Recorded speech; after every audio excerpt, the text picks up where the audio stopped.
Hello class, आपका next chapter है chapter number 9 the mission अग्नि। ये हमारे देश के जो एक्स प्रेसिडेंट हैं डॉक्टर APJ अब्दुल कलाम, जो कि एक साइंटिस्ट भी हैं, तो उनकी लाइफ का एक रियल टाइम इंसिडेंट है, यानी कि एक वास्तविक घटना है जो उनके जीवन में घट चुकी है। तो इसके बारे में आज हम आपको डिस्क्राइब करने वाले हैं। तो आपका जो चैप्टर है वो स्टार्ट होता है, तो late us start without any gossiping that Indian core competence in rocketry has been firmly established again beyond any doubt। यानी कि competence यानी कि दक्षता होता है, और firmly established का मतलब होता है स्थापना करना, और firmly यानी कि मजबूती से। तो रॉकेटरी यानी कि रॉकेट और रॉकेट से रिलेटेड जो साइंस होता है, तो उसमें जो इंडियन कॉम्पिटेंस है, यानी कि जो भारतीय जो क्षमताएं हैं, जो दक्षताएं हैं, जैसा कि हम सबको पता है कि उन्हें बिना किसी डाउट के जो है हमारे देश में काफ़ी मजबूती से स्थापित किया गया है। The robust civilian space industry and viable missile-based defenses has brought India into the select club of nations that call themselves superpowers। तो मजबूत नागरिक अंतरिक्ष उद्योग और इन बड़ी बड़ी मिसाइलों पर आधारित जो सुरक्षा है, जैसे कि हमारे यहाँ अंतरिक्ष विज्ञान को ज़्यादा इम्पोर्टेंस दी जाती है, तो उस पर आधारित और मिसाइलों पर आधारित इस स्ट्रेंथ ने इंडिया को उन सिलेक्टेड देशों की मतलब लिस्ट में या क्लब में लाकर खड़ा कर दिया है, जिन्हें हमारी दुनिया में सुपर पावर यानी कि महाशक्तियों के नाम से जाना जाता है। इंडिया भी अपने आप में बहुत बड़ी महाशक्ति है। So always encouraged to follow Buddha's और Gandhi's teaching how and why did India become missile power is a question that needs to be answered for future generation. तो जैसा कि हम सबको पता है कि बचपन से लेकर आज तक सिर्फ बुद्ध और गांधी की शिक्षाओं पे हमारा जो देश है वो आगे बढ़ता रहा है। तो जिस तरह हमारे देश में गांधी या बुद्ध की शिक्षाओं पर उनकी शिक्षाओं का अनुसरण करने के लिए यहाँ पर एक वर्ड आया है जिसका नाम है टीचिंग, यानी कि उनकी शिक्षा है ना, तो उस पर अनुसरण करते हुए होने के बावजूद भी मतलब वहाँ पर भारत जो है वो एक मिसाइल शक्ति क्यों बन गया, ये एक सवाल है कि जिस देश को इतनी शांति पसंद थी, जिसको शांति के रास्ते पे, अहिंसा के रास्ते पे चलने की सीख हमेशा से दी गई, तो वो देश जो है अचानक से एक मिसाइल शक्ति क्यों बन गया। मिसाइल शक्ति बहुत बड़ी चीज़ होती है। तो ये एक ऐसा सवाल है जिसका भविष्य की पीढ़ियों को, फ्यूचर जनरेशन का मतलब भविष्य की पीढ़ियाँ, तो इनको जवाब देना जो है वो बहुत ज़्यादा इम्पॉर्टेंट यानी कि ज़रूरी है इस सवाल का जवाब देना। सो 2 centuries of subjugation, oppression and denial have failed to kill the creativity and capability of the Indian people। तो पिछले 200 सालों से जिस तरह भारत के लोगों की जो क्रिएटिविटी है, यानी कि रचनात्मक, यानी कि किसी चीज़ को क्रिएट करने की क्षमता है ना, और कैपेबिलिटी यानी कि उनकी क्षमताओं को क्या किया गया है, हमेशा ही अधीनता, सबजुगेशन यानी कि अधीनता, किसी और के मतलब अंडर रहना, उत्पीड़न, ऑपरेशन का मतलब होता है उत्पीड़न, यानी कि उनको बहुत ज़्यादा परेशान किया गया है इन 200 सालों में, जो कि अंग्रेजों ने किया है, आप लोगों ने अपनी हिस्ट्री में पढ़ा होगा। एंड डेनियल यानी कि इनकार, हर चीज़ से उनको मतलब आगे बढ़ने के लिए हर चीज़ से भारतीयों को इनकार किया जाता था। तो ये जो है, ये सब मिलकर भी जो भारतीय लोगों की रचनात्मकता है और उनकी जो क्षमता है, उनको मारने में यानी कि सक्सेसफुल नहीं हो पाए, ये सब विफल रहे हैं। ठीक है। Within just a decade of gaining independence and achieving sovereignty, Indian space and atomic energy programs were launched with a perfect orientation towards peaceful applications। Within just a decade of gaining independence and achieving sovereignty, Indian space and atomic energy programs were launched with a perfect orientation towards peaceful applications. तो जैसा कि हम लोग जानते हैं कि आज़ादी जो है वो मिलने के बाद और संप्रभुता यानी कि अपने देश के ऊपर अपना जो अधिकार होता है वो हासिल करने के बाद सिर्फ 1 दशक के अंदर यानी कि सिर्फ 10 सालों के अंदर भारतीय अंतरिक्ष और परमाणु ऊर्जा कार्यक्रम जो है वो अपने जो एक्सपेरिमेंट्स हैं उनको उन्होंने करना शुरू कर दिया था। उनके जो अनुप्रयोग हैं, एक्सपेरिमेंट्स हैं, और ये सारा का सारा जो काम है वो पूरे तरीके से ओरिएंटेड परफेक्ट ओरिएंटेशन के साथ हुआ था। परफेक्ट ओरिएंटेशन का मतलब होता है एक परफेक्ट स्ट्रक्चर के साथ जो है ये सारा का सारा जो एनर्जी रिलेटेड प्रोग्राम था और जो स्पेस प्रोग्राम था ये सब शुरू हो चुका था जस्ट आज़ादी प्राप्त करने के बाद। So there were neither funds for investing in missile development nor any established requirement from the armed forces. तो ऐसी परिस्थितियां थी उस समय पर कि हमारे पास मिसाइलों को डेवलपमेंट यानी कि विकास करने के लिए ना ही मनी था, धन था, और ना ही हमारे जो देश के जो सुरक्षा बल होते हैं, जो सशस्त्र बल होते हैं, उनको इस बात की कोई जरूरत या उनके तरफ से कोई जरूरत वगैरह भी नहीं थी। The bitter experience of 1962 forced us to take the basic first steps towards missile development. सबसे पहले जो मिसाइल का जो डेवलपमेंट है, विकास है, वो किसने इसके लिए कदम उठाने को किसने मजबूर किया था? तो 1962 में जो वॉर हुआ था यानी कि एक युद्ध हुआ था, उसके बाद ये मिसाइल डेवलपमेंट की तरफ जो है हम लोगों को प्रेशराइज किया गया, हम लोगों को ये मजबूर किया गया कि हम लोग जो है क्या करें, एक बेसिक स्टेप यानी कि बुनियादी कदम जो है हम वो इस तरफ रखें। Would a Prithvi suffice? क्या एक पृथ्वी मिसाइल जो है वो सफाइस यानी कि काफी होगा, पर्याप्त होगा? Would the Angénieux development of 4 और 5 missiles systems make us sufficiently strong? क्या 4 या 5 मिसाइल सिस्टम से यानी कि मिसाइल की प्रणालियों से हम जो है पर्याप्त रूप से सफिशिएंट यानी कि पर्याप्त रूप से स्ट्रॉन्ग यानी कि मजबूत हो जाएंगे? ऐसा कुछ होने वाला है? और would having nuclear weapons make us stronger? या फिर क्या ऐसा हो सकता है कि जो परमाणु हथियार हैं वो हमें मजबूत बना देंगे, या परमाणु जो हथियार होते हैं वो हमें ज्यादा ताकतवर बना देंगे? ऐसा हो सकता है क्या? Missiles and atomic weapons are merely parts of greater whole. Missile और जो परमाणु हथियार है वो जो है हमारे पूरे अस्तित्व का एक काफी ज्यादा महत्वपूर्ण यानी कि सबसे बड़ा हिस्सा होता है। As I saw, the development of Prithvi represented the self-reliance of our country in the field of advanced technology. जैसा कि मैंने देखा, जो मिसाइल पृथ्वी था उसका डेवलपमेंट यानी कि उसके विकास ने हमारे देश के, हमारे इंडिया के सेल्फ रिलायंस यानी कि आत्मनिर्भरता का रिप्रेजेंटेशन यानी कि प्रतिनिधित्व किया। यानी कि सबसे पहले पृथ्वी ने हमको इस वे पे लीड किया कि हाँ, हम लोग जो है, हमारा जो देश है वो टेक्निकल फील्ड में आत्मनिर्भर बन रहा है धीरे धीरे।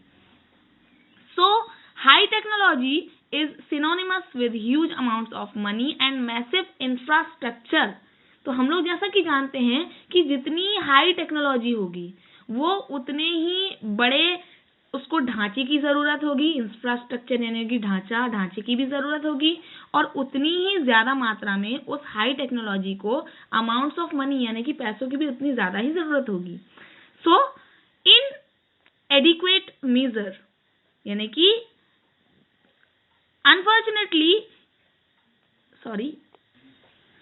neither of these was available unfortunately in adequate measure. So what could we do?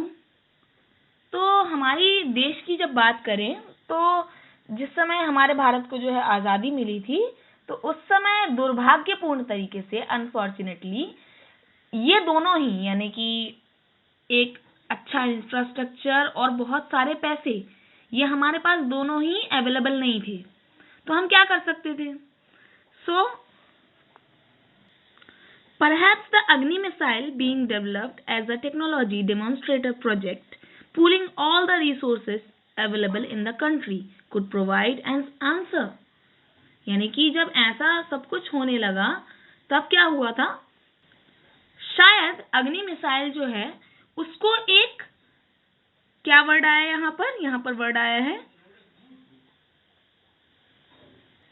Technology demonstrator project, यानी कि प्रौद्योगिकी प्रदर्शनकारी परियोजना। तो इस रूप में इसको डेवलप किया जा रहा है, विकसित किया जा रहा है ना? जो देश में उपलब्ध सारे के सारे जो संसाधन हैं, संसाधन यानी कि रिसोर्सेज, है ना? तो रिसोर्सेज को जो है दान कर सकता है, एक उत्तर प्रदान कर सकता है, यानी कि एक परिणाम, यानी कि एक रिजल्ट दे सकता था। तो उस टाइम पे क्या हुआ? इसको एक प्रदर्शनकारी परियोजना बनाया गया, यानी कि एक डेमोन्स्ट्रेटर प्रोजेक्ट बनाया गया।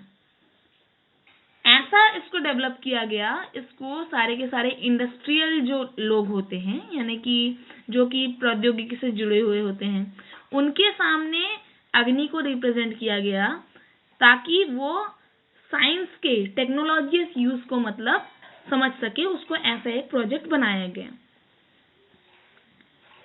देन इससे हो सकता था कि कोई आंसर जो है वो मिल जाए, एक उत्तर जो है वो मिल जाए। I was very sure even when we discussed REX in ISRO about a decade ago that Indian scientists and technologists working together had the capability to achieve this technological breakthrough.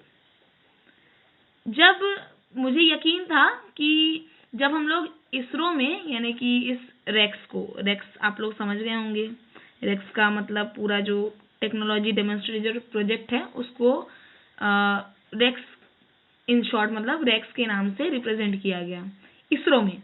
ISRO आप लोग जानते हैं इंडियन स्पेस रिसर्च ऑर्गेनाइजेशन, जहाँ पर भारतीय वैज्ञानिक लोग काफ़ी मात्रा में साइंटिफिक प्रोजेक्ट्स जो हैं, मिसाइल्स और पावर्स को लेकर सारे के सारे एक्सपेरिमेंट करते हैं।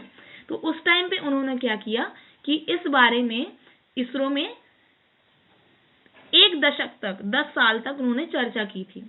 यहाँ पर दिया हुआ है आपको अबाउट अ डिकेड का मतलब होता है 10 साल। 10 साल तक चर्चा की थी कि इंडियन साइंटिस्ट और जो टेक्नोलॉजिस्ट हैं, यानी कि प्रौद्योगिकीविद जो हैं, उन्होंने एक साथ काम किया था और इसीलिए काम किया था ताकि इसे टेक्निकली सक्सेसफुल कर सके, यानी कि इसमें तकनीकी रूप से सफलता प्राप्त कर सकें। And India can most certainly achieve state-of-the-art technology through a combined effort of the scientific laboratories and the academic institutions.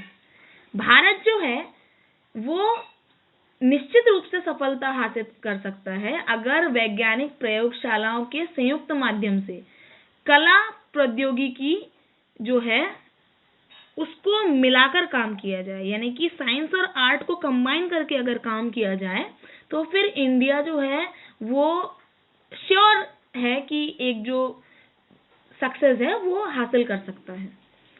So if one can liberate Indian industry from the self created image of being mayor fabricating factories, they can implement indigenously develop technology and attain excellent results. इसके बाद बात करते हैं implement का मतलब होता है लागू करना, और इंडिजिनियसली यानी कि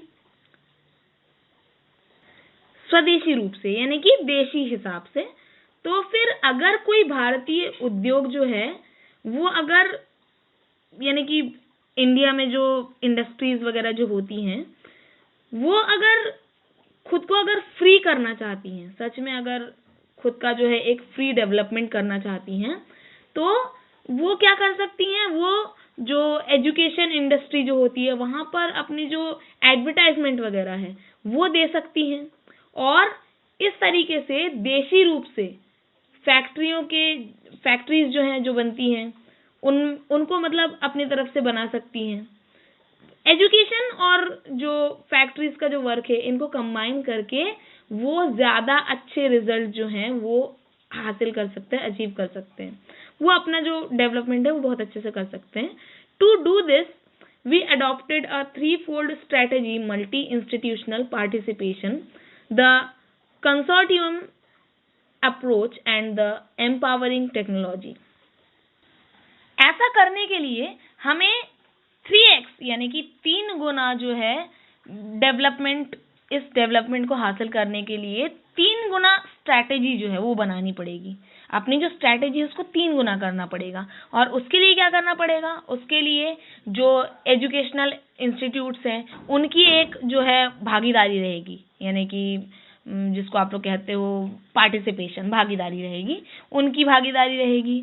एक जो है संघीय दृष्टिकोण रहेगा। संघीय दृष्टिकोण का मतलब जो सेकंड जो स्ट्रैटेजी है इसमें द कंसोर्टियम अप्रोच, यानी कि एक गवर्नमेंट का भी एक अप्रूवल रहेगा। और साथ ही साथ द एम्पावरिंग टेक्नोलॉजी, यानी कि सशक्त तकनीक को अगर अपनाया जाए तो एम्पावरिंग यानी कि शक्तिकरण करने वाली, और टेक्निक यानी कि टेक्नोलॉजी, तकनीक, इन तीनों को अगर अपनाया जाए तो हमारा जो डेवलपमेंट है वो भी 3 गुना होगा। These were the stones rubbed together to create अग्नि।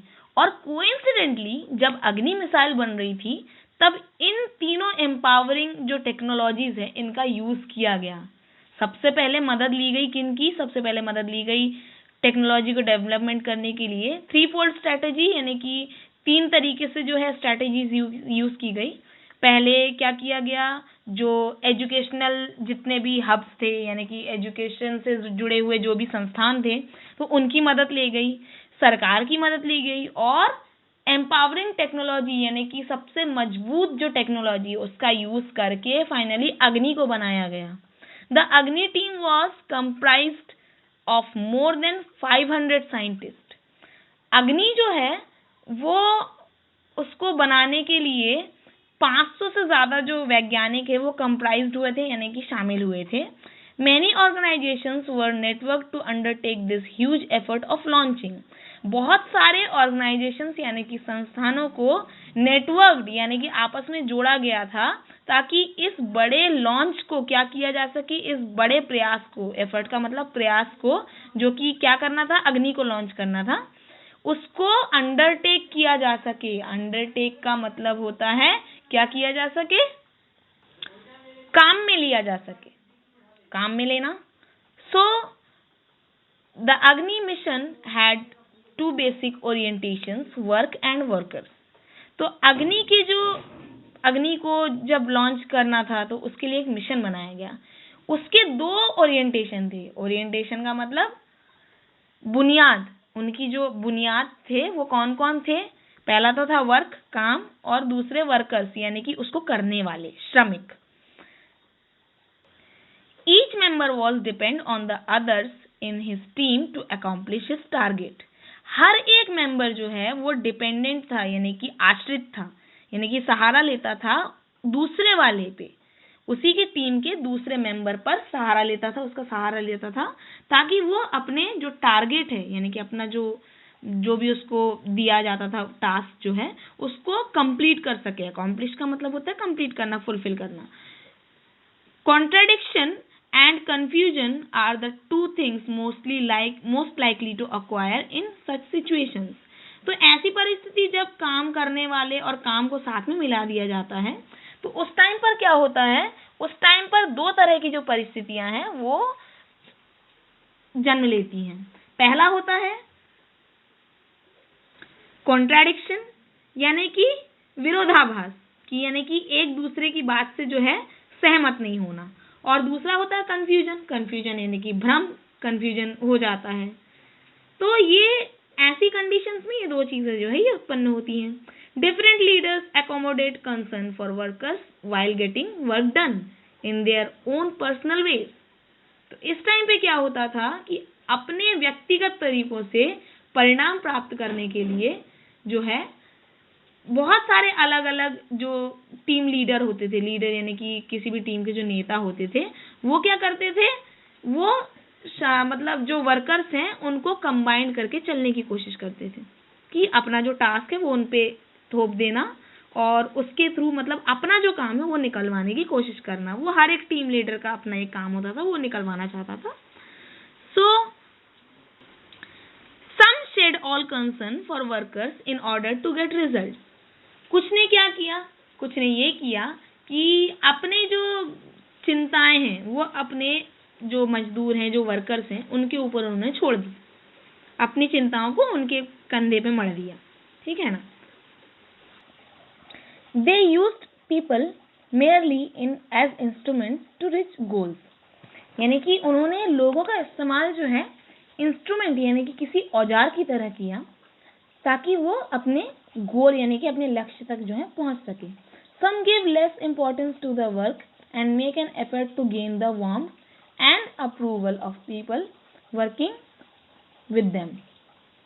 कुछ ने जो है काम को जो है बहुत कम इंपॉर्टेंस दी और ऐसी एक कोशिश की, यानी कि कोशिश एफर्ट लगाया, कोशिश की टू गेन यानी कि हासिल करना, तो लोगों की वार्मथ यानी कि लोगों के बीच की जो चहलकदमी थी, यानी कि जो एक अटेंशन होता है, वार्मथ कहते हैं इसे, अटेंशन, लोगों का अटेंशन, और अप्रूवल यानी कि स्वीकृति, यानी कि किसी भी बात को अप्रूव कर देना। तो वो अटेंशन और वो अप्रूवल यानी कि स्वीकृति, उनको हासिल करने के लिए उन्होंने कोशिश की, काम को जो है इंपॉर्टेंस नहीं दिया।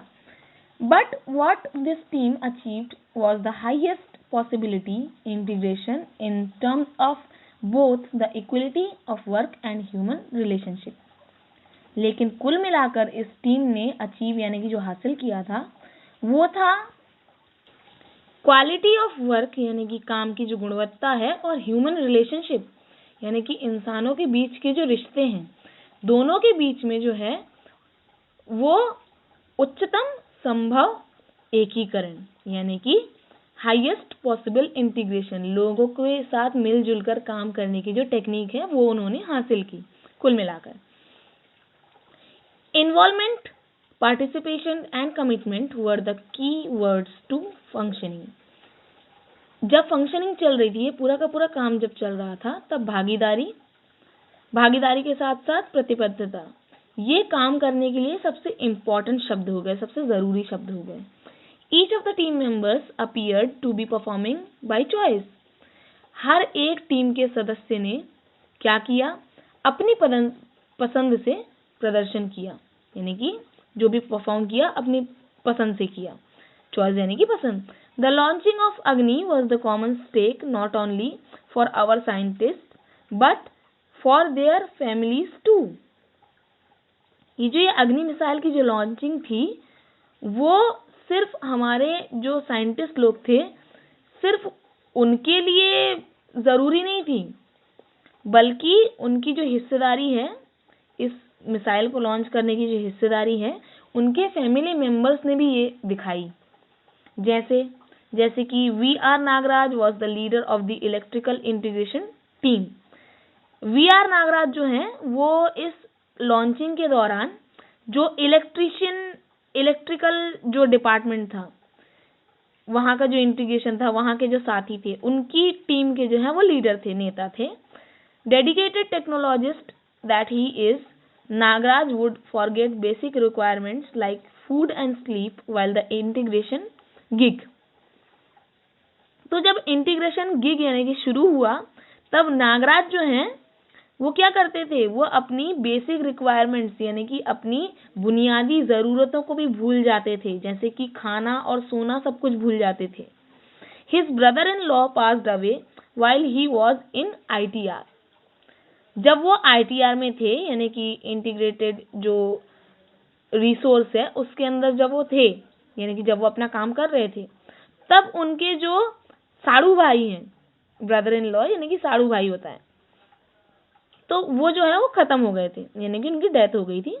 His family kept this information from Nagaraj so that there would be no interruption in his working towards the launching of अग्नि। तो इस बात को उनके फैमिली मेंबर्स ने, उनके परिवार ने उनसे छुपा कर रखा ताकि कोई भी इंटरप्शन यानी कि बाधा जो है वो उनके अग्नि मिसाइल की लॉन्चिंग के काम के दौरान जो है उत्पन्न ना हो। The Agni launch had been scheduled for 20 April 1989। जैसा कि सबको पता था, तो जो लॉन्च जो है वो तय किया गया कि 20 अप्रैल 1989 को वो होगा। This was going to be an unprecedented exercise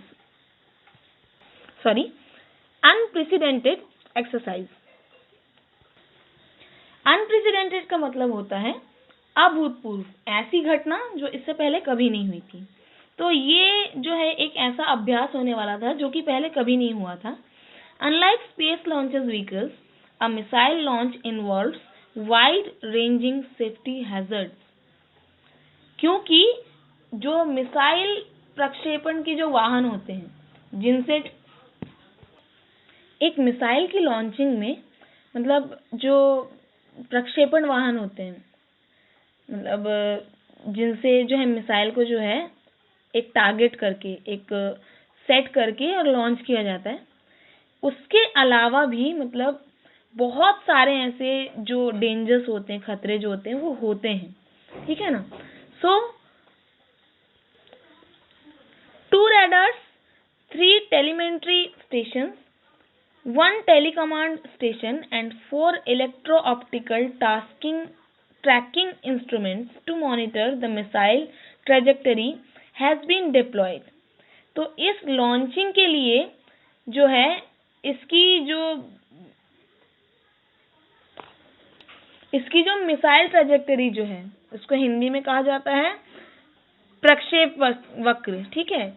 यानी कि जो उसकी जो मिसाइल को जब छोड़ा जाए तो उसका जो रोटेशन होता है, यानी कि उसका जो घुमाव होता है वो किस तरफ होगा, उसकी निगरानी रखने के लिए 2 रडार्स, 3 टेलीमेट्री स्टेशन, 1 टेलीकमांड स्टेशन और 4 इलेक्ट्रो ऑप्टिकल ट्रैकिंग डिवाइस जो हैं, उपकरण जो हैं, ये सब डिप्लॉय किए गए थे, यानी कि इसमें लगाए गए थे, तैनात किए गए थे। सो in addition, the telemetry station as Car Nicobar, Strack and the Share radars were also commissioned to track the vehicle। इसके अलावा कार निकोबार के टेलीमेट्री स्टेशन जो हैं और शेयर रेडार, इन दोनों को भी जो गाड़ी, जो वैन होती है जिसमें मतलब जो मिसाइल जो होता है उसको लगाया जाता है, एक वैन होती है, तो उस वैन में उसको ट्रैक करने के लिए इनको भी मतलब अरेंज किया गया था और इनको कमीशन किया गया था। Dynamic surveillance was employed to cover the electrical power that flows from the missile batteries within the vehicle and to control system pressures। इसके अलावा उस वाहन के अंदर, जिसके अंदर मिसाइल रखा गया था, मिसाइल बैटरी से चलने वाली जो इलेक्ट्रिकल एनर्जी है उसको कवर करने के लिए और सिस्टम के प्रेशर को, सिस्टम के अंदर जो प्रेशर बनता है उसको कंट्रोल करने के लिए जो निगरानी है उसको कंटिन्यूअसली मतलब कवर किया गया था, उसको सिस्टम में लाया गया था। Should any deviation be noticed either in voltage or in pressure, and specially designed automatic checkout system would signal hold। अगर इनमें जो भी खतरा दिखाई देता तो उस दौरान जो है सिर्फ एक ही जवाब दिया जाना था कि रुक जाओ। अगर इस दौरान जो कोई भी अगर ऐसी सिचुएशन दिखाई देती कि वोल्टेज ज़्यादा हो जाता है इलेक्ट्रिसिटी का, या प्रेशर जो है वो अगर कंट्रोल नहीं होता, तो सिर्फ रुकने का जो इंस्ट्रक्शन है वो दिया जाना था। The flight operations would then be sequenced only if the defeat was rectified। इस मिसाइल की उड़ान को तभी रोका जा सकता था अगर इसमें कोई डिफेक्ट यानी कि कोई गड़बड़ी जो है उसको रेक्टिफाई किया जा सके, यानी कि पहचाना जा सके। The countdown for the launch started at T36 hours. जो काउंटडाउन था वो 36वें घंटे में जो है वो शुरू हो चुका था। काउंटडाउन यानी कि एक गिनती होती है जिसके बाद जो है जो कोई भी मिसाइल होता है उसको लॉन्च किया जाता है। The countdown from T7.5 minutes was to be computer controlled, यानी कि अगला जो काउंटडाउन था जो कि 7.5 मिनट का होने वाला था वो कंप्यूटर के द्वारा कंट्रोल किया जा रहा था। तो ऑल एक्टिविटीज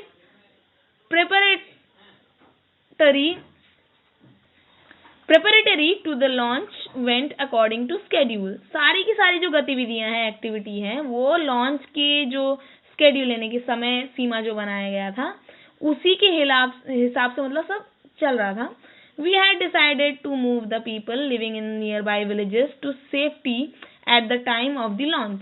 हमने ये तय किया था कि हम उन लोगों को जो इस लॉन्च जमीन के आसपास जितने गांव हैं उन लोगों को हम मतलब किसी सुरक्षित स्थान पर ले जा लेंगे लॉन्च से पहले। This attracted media attention and led too much controversy. इस लॉन्च को बहुत ज्यादा मीडिया का अटेंशन मिला था, मतलब जो न्यूज चैनल्स वगैरह होते हैं या न्यूज़पेपर्स वगैरह होते हैं उनका एक बहुत बड़ा अटेंशन मिला हुआ था और बहुत सारी कंट्रोवर्सी मिली थी, यानी कि प्रसिद्धियां जो है वो बहुत ज्यादा मिल गई थी।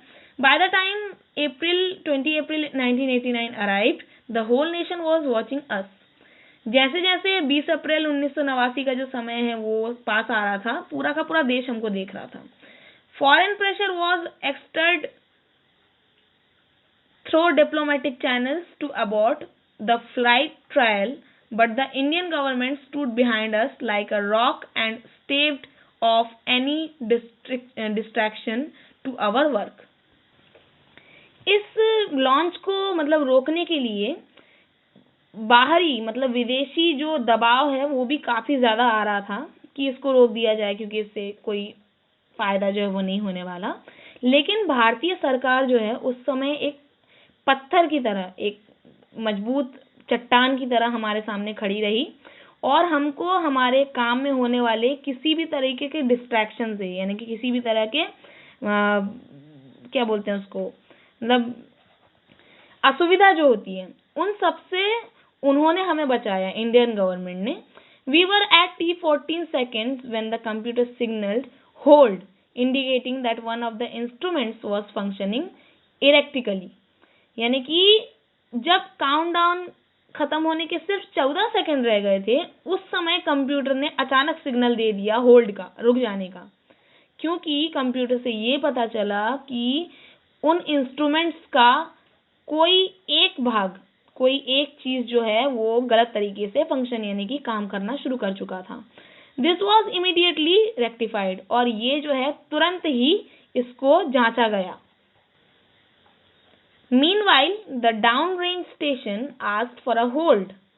इसी दौरान जो स्टेशन का जो निचला हिस्सा है यानी कि ग्राउंड फ्लोर पे जो लोग काम कर रहे थे उन्होंने भी हमको रुकने का जो सिग्नल है वो दे दिया। In another few seconds, multiple holds were necessitated. यानी कि इन कुछ सेकंड्स में, इन कुछ पलों में बहुत सारी जो रोक है वो बहुत ज्यादा हमारे ऊपर जो है उनको डाल दिया गया, resulting in irreversible internal power consumption. नीचे ग्राउंड फ्लोर की तरफ से जो है वो क्यों रोका गया, क्योंकि उनको जो मिसाइल के अंदर जो इंटरनल पावर थी उसमें जो कंजम्पशन है यानी कि कमी जो है वो महसूस हुई थी। We had to abort the launch, तो इस समय हमको क्या करना पड़ा, जो लॉन्च है हमको उसको रद्द करना पड़ा, अबॉर्ट करना पड़ा। The missile had to be opened up to replace the on board power supplies. फिर मिसाइल को जो है ऊपरी सिरे तक खोल दिया गया, मतलब उसी समय उसको जो है खोल दिया गया, और ऐसा इसीलिए हुआ क्योंकि उसमें जो पावर सप्लाई थी उसमें कमी आने लगी थी, उस पावर सप्लाई को पूरा करने के लिए। A weeping Nagaraj by now informed about the tragedy in his family. अब नागराज जो है वो तो काफी ज्यादा रोने लगे थे ये सब देखकर। उन्हें अचानक से जानकारी दी गई, उनकी जो परिवार है उन पर आई इस ट्रेजेडी यानी कि आपदा के बारे में, विपदा के बारे में उन्हें बताया गया। met me and promised that he would be back within 3 days. वो मुझसे आकर मिला, उसने मुझे इस बारे में बताया और उसने मुझसे वादा किया कि वो 3 दिन के अंदर लौट कर आ जाएगा. The profiles of these courageous people will never be written about in any history book, but it is such silent people on whose hard work generations thrive and nations progress. जो इन लोगों की जो प्रोफाइल है, यानी कि इन लोगों का जो व्यक्तित्व है, वो शायद किसी भी हिस्ट्री बुक यानी कि किसी भी इतिहास की किताब में शायद नहीं लिखा जाएगा, लेकिन इन चुप्पी साधे हुए साइलेंट चुपचाप लोगों की वजह से, जिनकी जो मेहनत है वो हमारी जो पीढ़ियां हैं उनके साथ साथ हमारी जो देश है उसकी भी उन्नति करता है. Sending Nagaraj off, I met my team members who were in a state of shock and sorrow. Nagraj को घर भेजने के बाद मैं अपने टीम के साथियों से आकर मिला, जो कि एक बहुत ही शॉक यानी कि सदमे और सौरो यानी कि दुख की स्टेट यानी कि अवस्था में थे. I shared my SLV3 experience with them. I lost my launch vehicle at the sea but recovered successfully. मैंने उन्हें अपने SLV3 एक्सपीरियंस यानी कि SLV3 जो मिसाइल था उसकी लॉन्चिंग की जो अनुभव है, एक्सपीरियंस, उसके बारे में मैंने उनको बताया कि मैंने जो अपना लॉन्च व्हीकल जो था उसको समुद्र के अंदर ही खो दिया था, लेकिन मैंने उसको बहुत ही जल्दी उसको ढूंढ लिया था और सफलतापूर्वक ढूंढ लिया था. Your missile is in front of you. तुम्हारी मिसाइल तो तुम्हारे सामने है. In fact you have lost nothing but a few weeks of rework. तुमने खोया कुछ नहीं है, लेकिन तुमको फिर से काम करने के लिए कुछ हफ्ते शायद और मिल चुके हैं. This shook them out of their immobility and the entire team went back to retrieve the subsystems and recharge them. इस दिलासे ने, शूक यानी कि इस दिलासे ने उनको उनकी अकर्मण्यता से, उनके दुख से बाहर ले आया और पूरी की पूरी टीम जो है वो फिर से लौट गई ताकि वो सब सिस्टम को फिर से शुरू कर सके और उसे फिर से चार्ज कर सके. Finally, the launch was scheduled for 22 May 1989. इसके बाद जो लॉन्च है वो एग्जैक्ट 1 महीने बाद फिर से जो उसका जो स्केड्यूल है वो बनाया गया ताकि वो 1989 में उसको फिर से शुरू किया जा सके, यानी कि उसको लॉन्च किया जा सके. The previous night doctor Arunachalam यानी कि doctor Arunachalam, general KN Singh and I were walking together with the defense minister KC Pant who had come to ITR to witness the launch. तो लॉन्च की पहली रात, मतलब पिछली रात में, मैं, डॉक्टर अरुणाचलम और जनरल KN सिंह जो हैं वो डिफेंस मिनिस्टर यानी कि हमारे देश के रक्षा मंत्री जो उस समय KC पंत थे और उनके साथ मिलकर बातें कर रहे थे और वहां पर घूम रहे थे. वो भी जो लॉन्च है, अग्नि का जो लॉन्च है, वो देखने के लिए आए थे. It was a full moon night. It was high tide and the waves crashed and roared as if singing of his glory and power. तो उस रात जो है वो बहुत ही खूबसूरत रात थी, अच्छी थी. फुल मून नाइट यानी कि पूर्ण चंद्रमा था उस दिन, पूर्णिमा की रात थी, लेकिन बहुत भारी हो रही थी और जो हमारे मन की जो लहरें हैं वो दहाड़ रही थी. हमारे मन के अंदर जो लहरें थी यानी कि हमारा जो इमोशंस थे वो दहाड़ मार रहे थे और टकरा रहे थे, हमारे मन में टकरा रहे थे और अपनी जो हमारे भारत देश की जो शान है और उसकी जो शक्ति है, इसका जो गुणगान है वो कर रहे थे, glory and power. Would we succeed with the Agni launch tomorrow. क्या हम अपने अग्नि के जो लॉन्च में सफल हो पाएंगे? This question was foremost in all our minds. ये सवाल लगभग हम सबके दिमाग में था. But none of us was willing to break the spell cast by the beautiful moonlit night. लेकिन हम इस दुख को, इस स्पेल कास्ट यानी कि इस असमंजस को जो है इस खूबसूरत चांदनी रात में तोड़ना नहीं चाहते थे. Breaking a long silence, the defence minister finally asked me, Kalam, what would you like me to do to celebrate the Agni success tomorrow. तो इस चुप्पी को लगभग तोड़ते हुए जो हमारे जो रक्षा मंत्री ने मुझसे पूछा कि कलाम, अगर कल अग्नि जो है वो मतलब उसका जो लॉन्च है वो सक्सेस हो जाता है, तो तुम इसको सेलिब्रेट करने के लिए मुझसे क्या करवाना चाहोगे? It was a simple question to which I could not think of any answer immediately. ये एक बहुत ही साधारण सवाल था, लेकिन मुझे फिर भी इसका जो जवाब है वो तुरंत नहीं मिल रहा था। मैं सोच नहीं पा रहा था इसके जवाब को। What did I want? मुझे क्या चाहिए था? What was it that I did not have?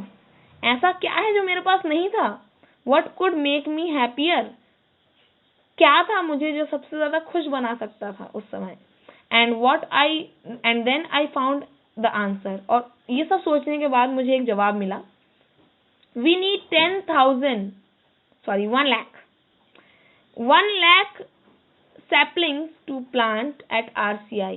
मैंने उनसे खुश होकर कहा कि मुझे 10,000 पौधे जो है वो RCI के अंदर लगवाने हैं। His face lit up with a friendly glow. उनका जो चेहरा है वो एक दोस्ताना चमक से चमक उठा। You are buying the blessing of Mother Earth for Agni? अच्छा, तो तुम अग्नि मिसाइल जो है उसके लिए धरती माता का आशीर्वाद जो है वो खरीदना चाहते हो, खरीद रहे हो? Defence minister KC Pant quibbed, we will succeed tomorrow, he predicted. उन्होंने मुझसे कहा कि हम जो है जरूर सफल होंगे। उन्होंने मुझसे बड़े ही आत्मविश्वास से कहा और उन्होंने इस बात को प्रिडिक्ट किया, यानी कि इसका अनुमान लगाया। The next day Agni took off at 7:10 hours. 7:10 पर अगले दिन अग्नि जो है, अग्नि मिसाइल जो है उसने उड़ान भरी। It was a perfect launch. ये जो उड़ान है ये बिल्कुल परफेक्ट थी, इसने सभी मापदंडों को पूरा किया था। The missile followed a textbook trajectory. यानी कि मिसाइल ने जो है इसने एक पूरे के पूरे पाठ्य पुस्तक के जो सिलेबस था उसको पूरा का पूरा फॉलो किया था। फॉलो यानी कि उसका पीछा किया था, उसका अनुसरण किया था। ऑल फ्लाइट पैरामीटर्स वर मेट, यानी कि सभी जो उड़ान के जो मापदंड है, पैरामीटर्स जो हैं वो पूरे हो गए थे। It was like waking up to a beautiful morning from a nightmarish sleep. इस लॉन्च के बाद ऐसा लग रहा था जैसे कि हम एक बुरे सपने वाली नींद के बाद एक खूबसूरत सवेरे में जागे हैं। We had reached the launch pad after 5 years of continuous work as multiple work centers. हम फाइनली लॉन्च पैड पर पहुंच चुके थे। अलग अलग बहुत सारे वर्क स्टेशन पर लगातार 5 साल काम करने के बाद we had lived through the ordeal of a series of snags in the last 5 weeks. पिछले 5 हफ्तों से शायद हमने जो आराम किया है, हमने जो जिंदगी जी है, वो सिर्फ हमारी कुछ झपकियों पर आधारित थी। अ सीरीज ऑफ स्नैग यानी कि झपकियों के एक समूह पर आधारित थी 5 हफ्तों में। We had survived pressure from everywhere to stop the whole thing. हमने बहुत सारा जो दबाव है उसको भी काफी ज्यादा, उस दबाव के बीच में हमने सरवाइव किया था, यानी कि बचने की कोशिश की थी, जीने की कोशिश की थी, जो कि हमें हर कहीं से मिल रही थी इस पूरी की पूरी चीज को रोकने के लिए। But we did it at last, लेकिन आखिरकार हमने ये किया। It was one of the greatest moments of my life. ये मेरे जीवन के सबसे महानतम मौकों में से एक था, पलों में से एक था। A mere 600 seconds of elegant flight washed off our entire fatigue in at instant. 600 second की इस सुरुचिपूर्ण रोशनी ने, यानी कि इस बहुत ही खूबसूरत प्यारी सी रोशनी ने हमारे पूरी की पूरी थकान को एक पल में दूर कर दिया था, जो कि हमारे सालों की मेहनत की एक अद्भुत परिणति थी। What a wonderful culmination of our years of labor. ये हमारे सालों की मेहनत की एक अद्भुत परिणति थी। culmination यानी कि परिणति, लेबर यानी कि मेहनत। तो अग्नि के बारे में मैं आपको एक छोटी सी पोयम जो है वो कहना चाहूँगा।